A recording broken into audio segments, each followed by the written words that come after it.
Hey everyone, welcome back to the channel. Today, I'm going to show you a simple way to check your Hotmail storage and understand your storage limits.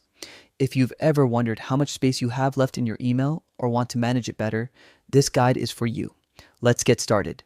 First, open your web browser and go to the Microsoft 365 Outlook login page. Once you're there, click the blue Sign In button. Carefully enter your Hotmail or Outlook username and password, then hit Sign In. Now you're in your inbox, ready to check your storage.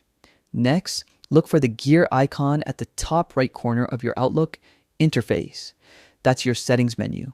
Click it and a sidebar will appear with different account management options. This is where you can manage almost everything about your account. In the settings sidebar, scroll down and click on Account. From there, select Storage. Here, you'll see detailed information about your storage usage.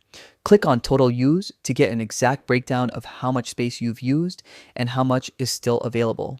This makes it easy to know when it's time to clean up or archive old emails. And that's it. Checking your Hotmail storage is that simple. By keeping an eye on your storage limits, you can manage your inbox more efficiently and avoid running out of space. If you found this tutorial helpful, don't forget to like, subscribe, and hit the bell icon so you won't miss future guides. Thanks for watching, and I'll see you in the next video.